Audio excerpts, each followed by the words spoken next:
कुछ एग्जामिनेशन के मैं टिप्स कहना चाहूंगी, क्योंकि मैं लॉ पढ़ाती हूँ, specially for theory and papers like law. देखो, पहली बात तो थ्योरेटिकल पेपर्स जो रहते हैं they are totally different from the other practical papers. Practical papers में सबसे इंपॉर्टेंट चीज जो होती है वो है कॉन्सेप्चुअल क्लैरिटी। बट जहाँ पे थ्योरी पेपर की बात है, जैसे कि ऑडिट है, ITSM है, लॉ है, इसका है, ये सारे थ्योरी पेपर्स जो है थोड़े से अलग है फ्रॉम आवर प्रैक्टिकल सब्जेक्ट्स। देखो, थ्योरी पेपर में क्या होता है, conceptual clarity is important, no doubt important तो है, बट सिर्फ कॉन्सेप्चुअली स्ट्रांग होना is not going to give you everything. क्योंकि अगर आपको कॉन्सेप्ट्स आते हैं बट याद नहीं है तो क्या बात बनेगी। तो कॉन्सेप्चुअल क्लैरिटी तो इंपॉर्टेंट है, उसके साथ साथ जो इंपॉर्टेंट है वो है मेमोराइजिंग। हर वो कोई चीज जो आपको सिखाई गई है वो आपको याद रहनी चाहिए अंटिल द एग्जामिनेशन टाइम। तो अब एग्जामिनेशन तक ये सारी बातें आपको कैसे याद रहेगी। सबसे first important tip is write down everything that you feel is important. आपकी खुद की एक बुक ऑफ हाइलाइट्स बनाओ, आपकी खुद की एक समरी नोट्स बनाओ जिसमें वो लिखा होना चाहिए जो आपको लगता है इंपॉर्टेंट है। एक शॉर्ट में, ब्रीफ में, हर वो कोई जो प्रोविजन है एक या दो सेंटेंसेस में आपको लिख के लेना है। देखो, समरी नोट्स जब रहेंगे तब आपको आसान रहेगा वो सब्जेक्ट को रिवाइज करना। क्योंकि देखो, CA स्टूडेंट्स में या CA के पूरे करिकुलर में ऐसा कुछ भी नहीं है कि डिफिकल्ट है। मतलब कहीं पे भी, चाहे वो IPCC का लेवल है, CPT का लेवल है या फाइनल का लेवल है, आपको कहीं पे भी ऐसे नहीं लगेगा कि अरे भाई क्या लिखा है, कुछ समझ में नहीं आ रहा है। ऐसा कुछ भी नहीं है जो डिफिकल्ट है। सिर्फ एक ही सबसे बड़ा चैलेंज है, वो है वॉल्यूम। पेपर बहुत सारे हैं, सब्जेक्ट बहुत सारे हैं और वक्त बहुत कम है। तो ये जो चीज है इसको आप सिर्फ एक ही तरीके से टैकल कर सकते हो और वो है by making your own summary notes. पहली बात तो जब आप खुद समरी नोट्स बनाते हो एक बार आपका रिवीजन हो जाता है, और समरी नोट्स से रिवाइज करना is much more easy as compare to पूरी बुक से रिवाइज करना।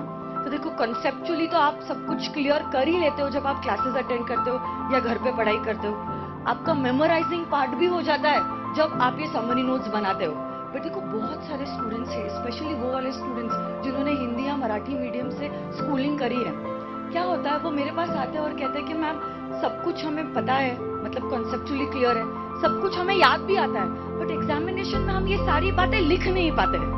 मतलब प्रेजेंटेशन पे वो अटक जाते हैं। देखो, आपका IPCC और फाइनल के जो पेपर्स होते हैं वो टोटली अलग होते हैं CPT के कंपैरिजन में। मतलब आपका CPT का सुहाना सफर IPCC में ही कंप्लीट हो जाता है।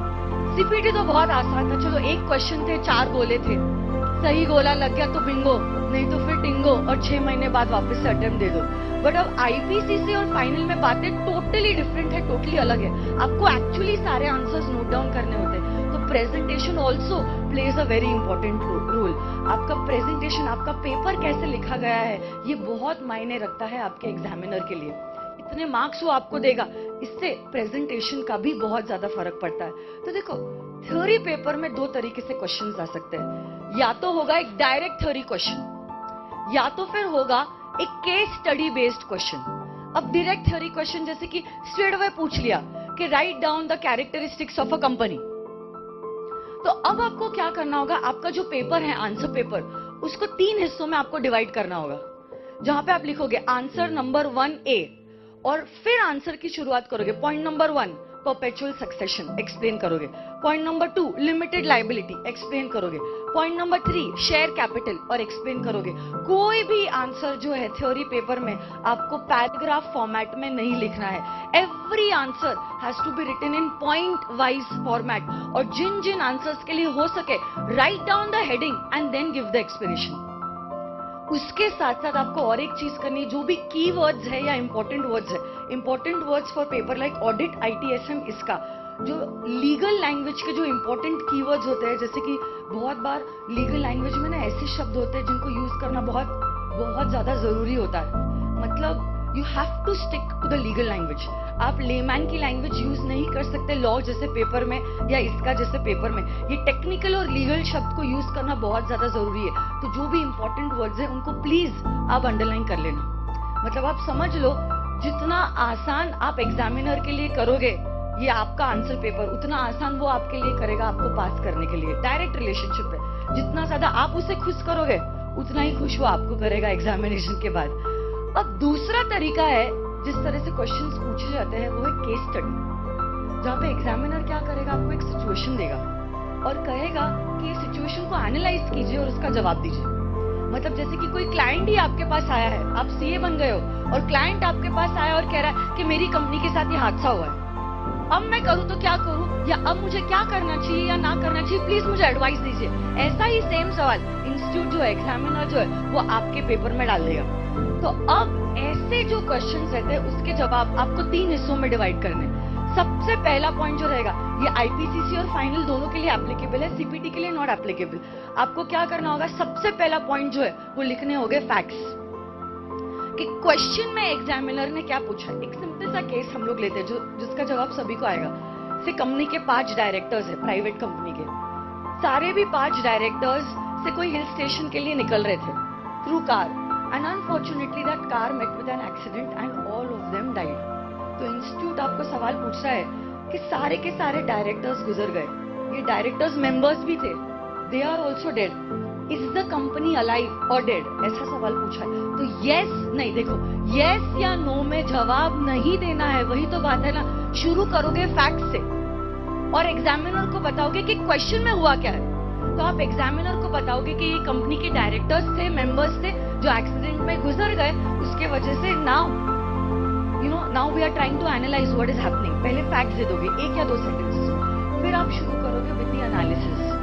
अब एनालिसिस में आप क्या कर रहे हो, पहली बात तो आप लीगल प्रोविजन दोगे। देखो पॉइंट 1 फैक्ट्स में आपने ये बता दिया कि क्वेश्चन में क्या दिया है, सिचुएशन में क्या दिया है। पॉइंट 2 में आप क्या दे रहे हो कि एक्ट में क्या दिया है। फिर आप बताओगे according to the characteristic features of a company, फिर परपेचुअल सक्सेशन को एक्सप्लेन करोगे, सेपरेट लीगल एंटिटी को एक्सप्लेन करोगे। तो अब देखो पहले वाले पॉइंट में जो क्वेश्चन में दिया है, सेकेंड वाले पॉइंट में जो एक्ट में दिया है, बट अभी भी हमारे पास हमारा सवाल का जवाब नहीं आया है। जवाब तब तक नहीं आएगा जब तक आप ये सेक्शन को सिचुएशन पे अप्लाई नहीं करते। फिर सिचुएशन पे अप्लाई करते हुए आप कहोगे कि though the directors and the members are no more, by operation of law all their shares will automatically get transmitted to the legal heir। तो ऐसा नहीं होगा कि कंपनी डायरेक्टर लेस है या कंपनी शेयर होल्डर लेस है।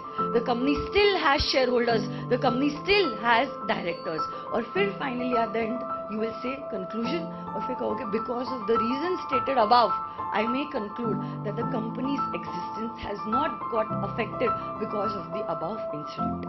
This is how you are supposed to write down every answer for a case study based question। और अगर आपको सेक्शन नंबर और केस लॉ का नाम याद है तो फिर तो क्या बात है, इससे बेहतर कुछ हो नहीं सकता। बट एक बात याद रखना, अगर आपको केस लॉ के नाम याद नहीं है तो अपने केस लॉ मत बनाइए, बस लिख दिए कोई भी नाम। एग्जामिनर को क्या पता ऐसा केस लॉ हुआ था, ऐसा मत करना।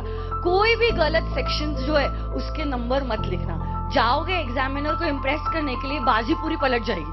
क्योंकि अगर गलत सेक्शन नंबर लिख दिया, एग्जामिनर को क्या समझ जाएगा, जो सही वाला सेक्शन है वो तो नहीं आता है, और जो गलत नंबर लिख दिया है वो भी नहीं आ रहा है। तो don't do any such things.